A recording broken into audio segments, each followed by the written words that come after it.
आपके लिए, लेकिन सबसे पहले बात करेंगे बजट की। 23 मार्च को पेश होने वाले बजट में सिर्फ चालू कारोबारी साल के लिए नहीं, बल्कि इस बजट में अगले 5 साल का ब्लूप्रिंट पेश किया जाएगा। तो क्या होगा इस ब्लूप्रिंट में, सरकार किस तरह की चीजें लेकर आएंगी, ये सारी बातचीत हम करेंगे अपने economic policy editor Lakshman Roy से। लक्ष्मण, बजट के ब्लूप्रिंट पर क्या डिटेल्स हैं, क्या अगले 5 साल का खाका यहां पर दिखाई देने वाला है? देखिए, वैसे तो बजट एक कारोबारी साल के लिए होता है, लेकिन मुझे जो अलग अलग सूत्रों से संकेत मिल रहे हैं उसके मुताबिक ये बजट लेखा जोखा के लिहाज से तो चालू कारोबारी साल के लिए होगा, लेकिन ये बजट अगले पूरे 5 साल का एक आपको ब्लूप्रिंट पेश करता हुआ दिखेगा।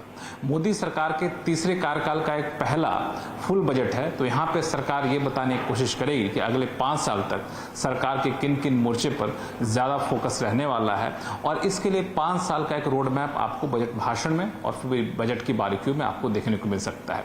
इसमें सबसे ज़्यादा फोकस रहेगा कि ज़रूरतमंदों तक बुनियादी सुविधाएं कैसे पहुँचाई जाए, लोगों की आजीविका को कैसे बेहतर किया जाए, तात्कालिक और लॉन्ग टर्म दोनों लिहाज से रोजगार पैदा करने पर खास फोकस होगा। रोजगार पैदा करने वाली इंडस्ट्री को इंसेंटिव दिया जाए, इस तरह के प्रस्तावों पर भी बजट से पहले चर्चा हो चुकी है। इसके अलावा मैन्युफैक्चरिंग सेक्टर के जरिए रोजगार कैसे बढ़ावा दिया जाए, निजी निवेश को कैसे बढ़ावा दिया जाए, भी एक महत्वपूर्ण होगा फोकस पॉइंट। और साथ ही साथ इसमें एक और महत्वपूर्ण है कि बार बार जो नीति आयोग की तरफ से रिपोर्ट आई थी कि गरीबी हटाने में काफ़ी हद तक कामयाबी मिली है, तो गरीबी हटाने का एक टारगेट दिया जाना और टारगेट कैसे पूरा करेंगे ये भी आपको इस बजट में महत्वपूर्ण तौर पर देखने को मिलेगा। तो रोजगार, ग्रामीण इलाकों पर फोकस, मैन्युफैक्चरिंग सेक्टर पर फोकस, और एक और महत्वपूर्ण बात वो है ग्रीन एनर्जी और ग्रीन इकोनॉमी पर काफ़ी ज़्यादा फोकस करता हुआ बजट आपको दिखेगा, जहां पे पर्यावरण का खास ख्याल रखते हुए सरकार किस तरीके से अर्थव्यवस्था में विकास लाएगी, इसका भी एक रोड मैप बजट में आपको देखने को मिल सकता है। तो 23 तारीख को जो बजट वित्त मंत्री पेश करेंगे, मुझे लगता है कि इसके आसपास कई सारे ऐलान आपको देखने को मिलेंगे। जी, बहुत शुक्रिया लक्ष्मण इस खबर के लिए। आगे बढ़े हम, अब सबकी नजरें वित्त मंत्री पर जी हाँ टिकी हुई हैं। बजट से उम्मीदों पर आनंद राठी ने भी एक रिपोर्ट निकाली है। इस रिपोर्ट में क्या खास है, ये बातचीत करते हैं। हम यतिन मोता है हमारे साथ, हमारे सहयोगी। तो यतिन, आनंद राठी का रिपोर्ट है, बजट पर किस तरह की उम्मीदें हैं, खासतौर पर बाजार के लिए, इकोनॉमी के लिए? जहाँ तक बजट ब्रोकरेज रिपोर्ट का सवाल है, आनंद राठी का मानना यह है कि जो फिस्कल डेफिसिट रहेगा वहाँ काफ़ी सरकार की डिसिप्लिन रहेगी। मौजूदा फाइनेंशियल ईयर यानी FY25 में जो वित्तीय घाटा है वो 5% तक सरकार रखने की कोशिश करेगी। हालांकि अगर आप देखें तो RBI का जो बड़ा डिविडेंड आया है उससे कहीं ना कहीं सरकार ये कोशिश करेगी कि वेलफेयर प्रोग्राम्स, रूरल कंजम्पशन और केपेक्स को बढ़ाया जाए। जहाँ तक कि सेक्टर्स का सवाल है, इंफ्रा, कैपिटल गुड्स और कंज्यूमर सेक्टर्स पे खास सरकार फोकस दे सकती है और रूरल कंजम्पशन को रिवाइव करने के लिए अफोर्डेबल हाउसिंग से लेके मनरेगा, नरेगा में जो आवंटन है उसको बढ़ा सकती है। जहाँ तक कि बजट स्टॉक आइडियाज़ का सवाल है, आनंद राठी को लगता है कि ऑटो सेक्टर में अशोक लेलैंड और TVS मोटर्स में खरीदारी करनी चाहिए। कैपिटल गुड्स में ABB, सीमेंस, क्यूमिंस उनको पसंद है। जहाँ तक कि सीमेंट सेक्टर का सवाल है, अल्ट्राटेक सीमेंट इनकी टॉप पिक है। और इंफ्रास्ट्रक्चर शेयर्स में NCC, PNC इंफ्रा और HG इंफ्रा जैसे काउंटर्स में इनके काफ़ी अच्छे टारगेट्स दिखाई पड़ रहे हैं। ओवरऑल अगर हम बात करें तो आनंद राठी को लगता है कि बजट काफ़ी बैलेंस रहेगा और किसी प्रकार की पॉपुलिस्ट मूव एक्सपेक्ट मत कीजिएगा इस सरकार से। जी, शुक्रिया। चलिए, अब आपको लगे हाँ तो बता देते हैं बजट बोनांजा पिक्स।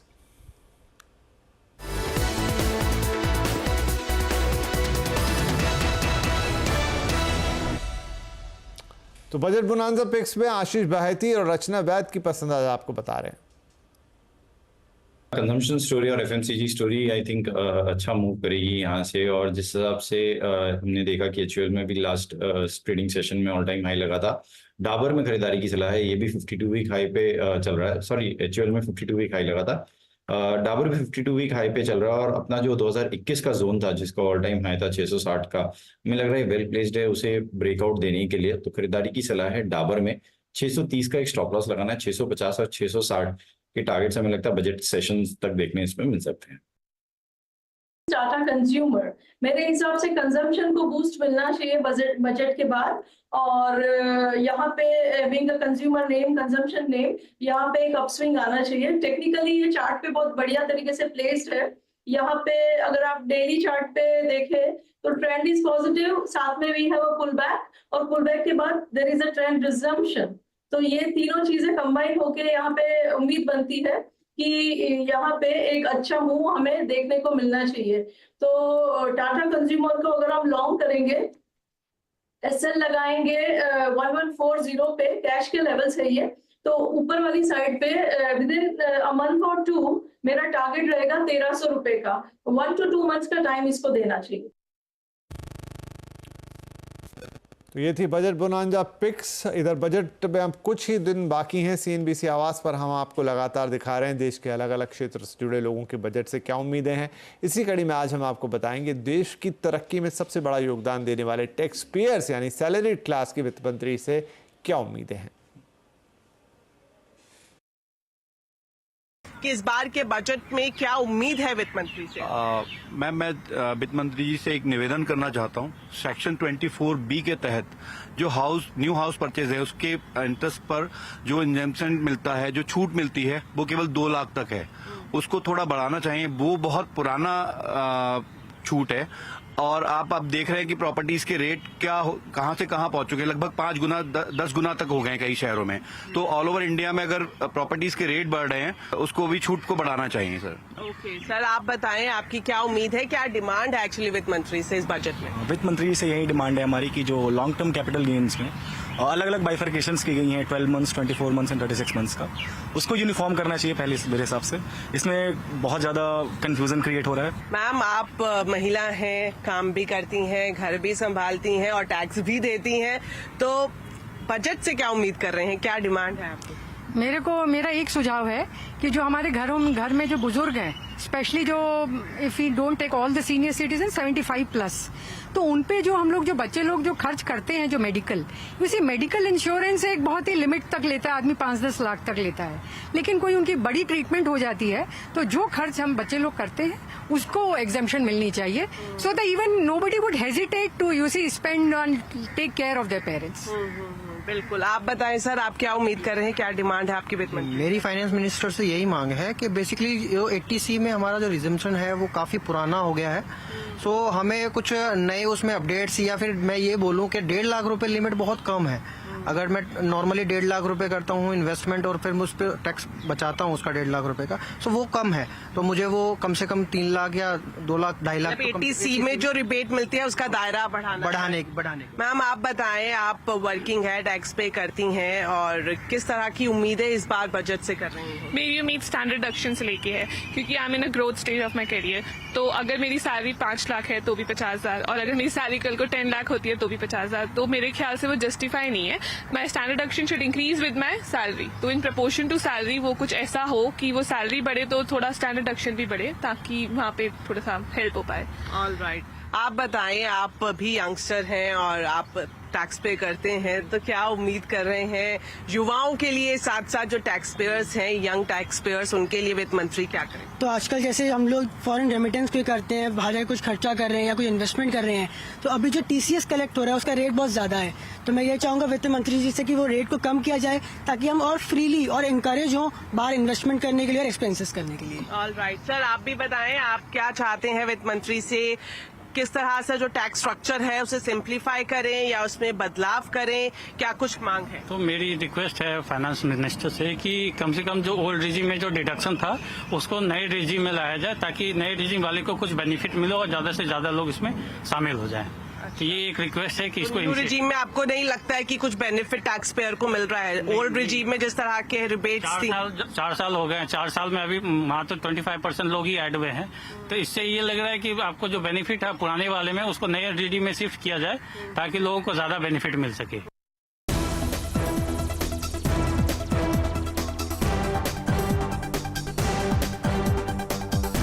बजट का दिन बहुत इम्पोर्टेंट है, आइए सब मिलके बजट CNBC आवाज़ पर देखें।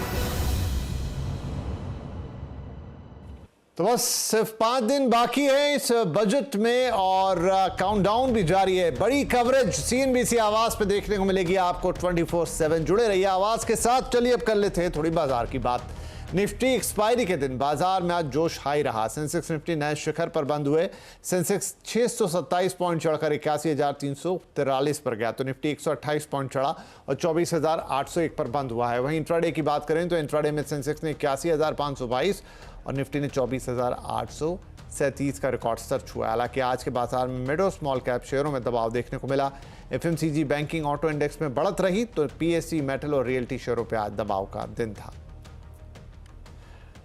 आईटी कंपनी इन्फोसिस ने अपनी पहली तिमाही के नतीजे जारी कर दिए हैं। कंपनी का मुनाफा 7% बढ़कर 6,368 करोड़ रुपए रहा, जो कि अनुमान से बेहतर है। डॉलर रेवेन्यू और सीसी ग्रोथ भी दमदार है। ज्यादा डिटेल्स के लिए हमारे साथ जुड़ गए हैं यतिन मोहता। यतिन, कैसा देख रहे हैं आप इन नतीजों को?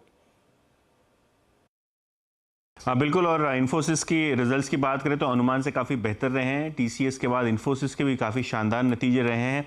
जहाँ तक कि ओवरऑल रेवेन्यूज़ का सवाल है, यहाँ आपने अनुमान से बेहतर प्रदर्शन देखा। अनुमान था लगभग 38,900 करोड़ रुपए के आसपास के रेवेन्यूज़ का, लेकिन ये लगभग 39,315 करोड़ रुपए के आसपास आया, यानी अनुमान से लगभग 400-500 करोड़ ज़्यादा आपको रेवेन्यू दिखा है।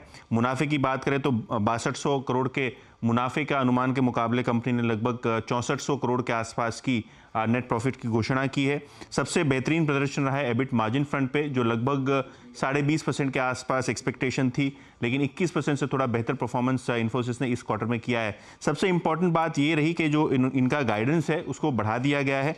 जहाँ तक कि रेवेन्यू ग्रोथ गाइडेंस है, जो पिछले क्वार्टर 1 से 3% की रेंज कंपनी एक्सपेक्ट कर रही थी, अब इसको बढ़ा के 2 से 4% कर दिया, यानी दोनों बैंड्स में आपको सुधार आता हुआ दिखा है। हालांकि मार्जिन्स की बात करें तो रेवेन्यू गाइडेंस है उसके मुकाबले मार्जिन का गाइडेंस मेंटेन रखा गया है। 20 से 22% एबिट मार्जिन्स की जो गाइडेंस है वो इन्फोसिस ने बरकरार रखी है। हालांकि डील टीसीवी अनुमान था $4 बिलियन का, उसके सामने $100 मिलियन बेहतर प्रदर्शन, यानी $4.1 बिलियन के आसपास टीसीवी आई है। लेकिन जो एट्रिशन रेट है वो थोड़ा बिगड़ा हुआ है, लेकिन ओवरऑल अगर हम परफॉर्मेंस की बात करें तो अनुमान से बेहतर परफॉर्मेंस और प्रदर्शन इन्फोसिस का रहा है Q1 में। अब कुछ और खबरें। नीट यूजी परीक्षा मामले पर सुप्रीम कोर्ट में सुनवाई हुई है आज। सुप्रीम कोर्ट ने परीक्षा की शुचिता पर एक बार फिर से सवाल उठाए हैं। सीजीआई ने कहा कि पेपर लीक हुआ या नहीं, आप हमें कुछ ठोस आधार दें इस बात का। इस खबर पर और ज़्यादा अपडेट लेते हैं, बात करेंगे अपने संवाददाता असीम मनचंदा से। तो असीम, आज कोर्ट में सुनवाई हुई, क्या रहा, क्या कहा है कोर्ट ने और आगे किस तरफ मामला जाता हुआ दिख रहा है? नीट यूजी टेस्ट में हुई गड़बड़ी की मामले की सुनवाई सुप्रीम कोर्ट कर रहा है। आज जब इस मामले की सुनवाई हुई तो सुप्रीम कोर्ट ने एक बार फिर एग्जाम की सैंक्टिटी पर सवाल उठाए। सुप्रीम कोर्ट ने पूछा केंद्र सरकार से, क्या आप बताइए पेपर कब लीक हुआ, कहां लीक हुआ और कितने लोगों को इसका फायदा हुआ। तो केंद्र सरकार ने जवाब दिया कि हमें लगता है कि पेपर हजारीबाग में 8:02 से लेकर के 9:23 तक हुआ और 10:15 बजे ये परीक्षा शुरू हो गई थी। तो सुप्रीम कोर्ट ने दोबारा पूछा कि क्या आपको लगता है कि 45 मिनट के अंदर 180 सवालों को सोल्व किया जा सकता है? हमें लगता है कि ये फारफेच है। तो केंद्र सरकार ने जवाब दिया कि करीबन 7 सोल्वर्स को ये इस मामले में लगाया गया था और उनको पेपर सोल्व करने के लिए कहा गया था। सभी को 25-25 क्वेश्चंस दिए गए थे और ये उसको बाद में ही उस पेपर को पटना पर व्हाट्सएप किया गया और वहां पर भी ये प्रक्रिया शुरू की गई। हमें केंद्र सरकार ने कहा कि हमें लगता है कि इससे 150 से ज्यादा छात्रों को फायदा नहीं हुआ है। सुप्रीम कोर्ट ने भी कहा कि हमें नहीं लगता है कि अगर ये सीमित है तो ऐसे में परीक्षा को दोबारा कराना उचित नहीं है। लेकिन सुप्रीम कोर्ट ने भी इस मामले में कोई भी डायरेक्शन नहीं दिए है। सुप्रीम कोर्ट ने केंद्र सरकार से कहा है कि एनटीए शनिवार तक अपने सारे नतीजों को घोषित करे। सुप्रीम कोर्ट ने इस पूरे मामले की सुनवाई सुप्रीम कोर्ट अभी सोमवार को करेगा, लेकिन जो केंद्र सरकार है उसने संकेत दिए हैं कि वो 24 जुलाई से दोबारा से काउंसलिंग की शुरुआत करने वाला, लेकिन ठीक उससे पहले सोमवार को सुप्रीम कोर्ट पूरी इस मामले की सुनवाई करेगा। जी शुक्रिया। प्रधानमंत्री नरेंद्र मोदी की मौजूदगी में आज कैबिनेट कमेटी ऑन सिक्योरिटी की बैठक हुई। इसमें जम्मू कश्मीर के हालात पर लंबी चर्चा की गई। साथ ही कैबिनेट की बैठक में कई अहम फैसले लिए गए हैं। पूरी जानकारी दे रहे हैं हमारे सहयोगी लक्ष्मण रॉय। देखिए, आज जो कैबिनेट की बैठक हुई वो 2 लिहाज से काफी महत्वपूर्ण हुई। एक तो कैबिनेट की बैठक हुई, वो तो काफी कम देर चली, लेकिन कैबिनेट की बैठक के बाद सीसीएस यानी कैबिनेट कमेटी ऑन सिक्योरिटी की बैठक हुई। तो सबसे पहले बताऊं, कैबिनेट की बैठक में कोल मिनिस्ट्री से जुड़े हुए एक प्रस्ताव को मंजूरी दी गई, जहां पर यह कहा गया कि खास तौर से कि जिन सरकारी कंपनियों के पास अपना कोयला का ब्लॉक है, उस कोयले ब्लॉक के बगल वाले ब्लॉक में या फिर वहां पे जो बगल में जमीन है वहां पर उसकी माइनिंग का अधिकार उनको दे दिया जाएगा, उसकी लीज करने का अधिकार उनको दे दिया जाएगा। इससे कोल माइनिंग ज़्यादा तेज हो पाएगी और सरकारी कंपनियों के पास जो कोल ब्लॉक है उससे बगल में जमीन है उसका बेहतर इस्तेमाल हो सकेगा। दूसरा, डिफेंस सेक्टर से जुड़े हुए 3 से 4 प्रस्ताव थे जिसको यहाँ मंजूरी मिली है। चूंकि कैबिनेट कमेटी में सिक्योरिटी का हिस्सा होता है तो इसको सरकार सार्वजनिक नहीं करती है चूंकि संवेदनशील प्रस्ताव होते हैं। लेकिन सूत्र ये बता रहे हैं कि इस पूरी बैठक में, कैबिनेट की बैठक खत्म होने के बाद जब सीसीएस की बैठक शुरू हुई तो काफी देर तक बैठक हुई सीसीएस की और इसमें समझा जा रहा है कि प्रधानमंत्री ने जम्मू कश्मीर में लगातार हो रहे आतंकी हमले की यहाँ पे समीक्षा की है और उसमें रक्षा मंत्री भी थे, गृह मंत्री अमित शाह भी थे और वहां पे चर्चा की कि आखिर क्यों ऐसे हो रहे हैं, उसको रोकने के लिए क्या कदम उठाया जा रहा है और आगे चलकर और उन कदम को कैसे बेहतर किया जा सकता है, इस पे एक लंबी चर्चा हुई है। तो मुझे लगता है कि आज की कैबिनेट और सीसीएस की बैठक में जम्मू कश्मीर एक महत्वपूर्ण मुद्दा था और केंद्रीय बिंदु था चर्चा का। जी शुक्रिया लक्ष्मण। और अब वक्त एक छोटे से ब्रेक का, लेकिन ब्रेक के उस पार आपके लिए कुछ और खबर होगी।